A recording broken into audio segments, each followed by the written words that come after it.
그러니까 그런 사역을 하고 있을 때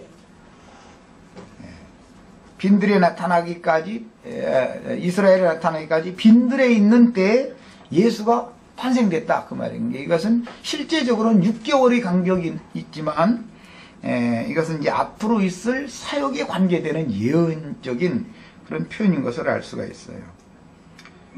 예수가 이제 태어날 때는 잘 아시는 것처럼 마구간 혹은 우리 혹은 외양간이라고 성경에서 이제 번역을 하는 그 외양간에서 태어나게 되죠. 그러니까 이것은 예수님이 무죄자시지만 죄 있는 육신의 모양으로 세상에 보내심을 받는다라는 것을 상징하는 말이에요. 예수님이 외양간에 짐승의 우리간으로 태어났다 오셨다 그 말은 하나님이 보시기에 유대 종교 체계라고 하는 것은 짐승의 우리간이다, 짐승의 외양간이다 그 말이고, 그것이 바로 무덤이다, 죽음과 사망의 그늘이 그것이다. 예수님이 오신 목적은 무덤에 있는 자들을 불러내서 빛과 생명의 본질이신 하나님께로 인도하려는 거예요. 빛으로 오신 거예요. 죽음과 사망의 그늘에 앉은 자들에게 빛으로 오신 거예요. 그래서 예수님이 오실 때, 그런데 짐승의 그 마구간, 우리간으로 오셔야 되는 것은 유대인의 모습으로 율법 아래서 나셨는데, 그것은 율법의 저주에 매여 있는 자기 백성들을 풀어서 속량해 주러 오신 거예요. 이것을 영적으로, 지금 내가 말한 것은 영적으로 하는 말이고, 이것을 문자적으로 볼 때, 역사적인 사실로 볼 때는 짐승의 우리간으로, 마구간으로 오셨다. 사람들은 이 문제에 있어서 하나님의 그 마음에 감춘 비밀이 경륜, 뜻을 잘 이해를 못하고 있기 때문에 예수님이 낮고 비천한 그런 신분으로 오셨다라는 것을 강조하지만, 그 말이 뭐 다 틀린 것은 아닙니다. 낮고 비천한 신분이라는 그 표현이 뭐냐, 세상적으로 무슨 뭐 천한 사람으로 왔다 그런 개념을 자꾸 생각하고 있으나 그게 아니고 육신의 모양으로 왔다, 무죄자지만 죄 있는 육신의 모양으로 보냄을 받았다 그런 말이에요. 낮고 비천한 모습으로 왔다.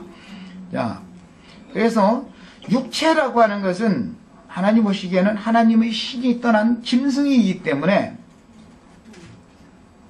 하나님이 크고 두려운 세일을 행하시는 것은 모든 육체가 된 사람들을 창세기 6장에서 버리고 떠나셨던 하나님이 때가 되면 하나님께서 다시 육체들에게 찾아오셔서 그 육체들에게 당신의 신을 부어주실 것이다. 그래서 새하늘과 새 땅에 있는 만유를 새로 창조하시고 그 만유를 새로 창조된 피조물 중에 온전케 되어지고 완전케 되어진, 만들어진 하나님의 사람들에게 새로운 창조 세계의 만유를 유업으로 물려주겠다. 그것이 성경 전권에 감춰져 있고 흐르는 하나님의 마음속에 감추인 기쁘신 뜻이다. 선하시고 기뻐하신 뜻이다. 이렇게 되어 있습니다. 이런 이해가 필요합니다. 그러니까 이제 누가복음 지금 1장에서 2장으로 넘어가는 것은 율법 시대에서 예창조 시대에서 새창조 시대로 지금 전환이 오고 있다 그 말입니다. 그러니까 누가복음 1장과 2장의 그 연결고리라고 하는 것은 아담 세계를 끝내고 둘째 아담, 마지막 아담이신 예수 그리스도의 왕국이 새로 계시되는 기점이 왔다 그런 말입니다.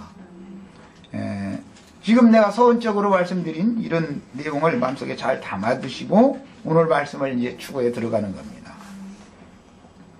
그러니까 요한은 광야 사역자, 광야 사역을 마무리하는 사역자입니다. 그래서 여자가 낳은 자 중에 가장 큰 자는 이사야보다도 모세보다도 아브라함보다도 요한이 더 큰 자입니다. 요한이. 그러나 천국의 주인이신 예수 그리스도 안에 들어온 사람은 요한보다도 더 큰 자가 되는 거예요.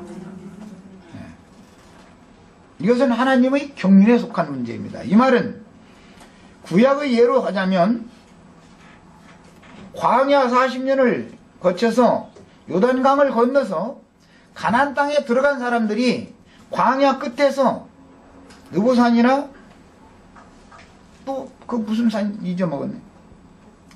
느보산 또 무슨 산이 또 있는데 신명기 마지막 장에 나오는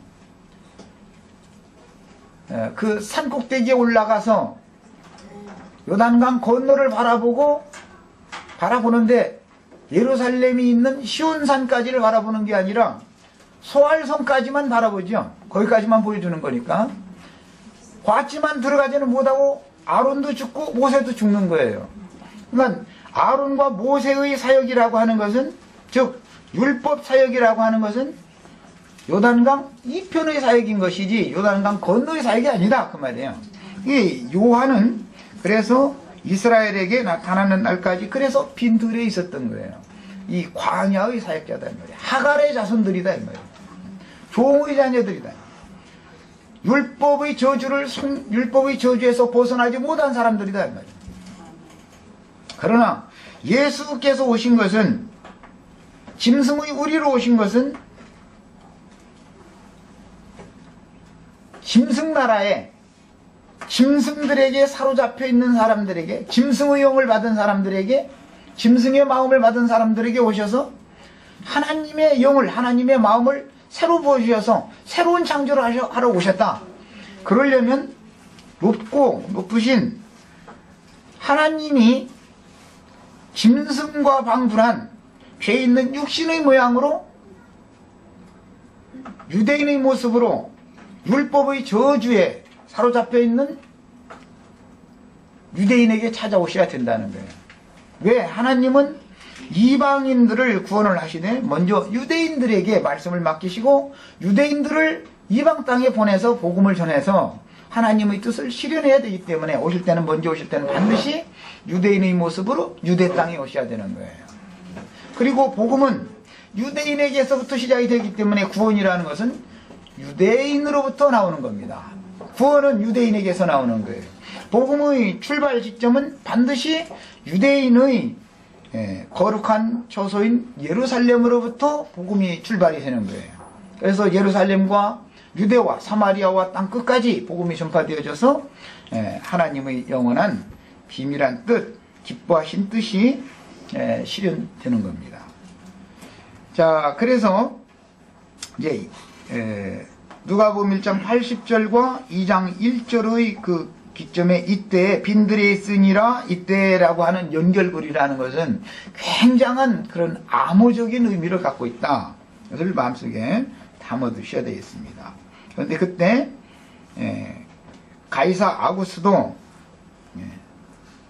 아우구스투스라고 잘 아시죠? 케잘, 시저라고 그러죠 흔히. 로마의 첫 번째 황제가 시저죠. 여기는 가이사라고 그랬는데 그 영문으로 하면 시저잖아요. 케자르란 말이에요. 그것은 로마 황제에 대한 호칭입니다. 가이사. 중국에서는 천황이라고 그러죠. 일본에서도 천황이라고 그랬죠. 그런 개념은 무슨 뜻이냐? 하나님의 아들이다. 하늘의 주제다.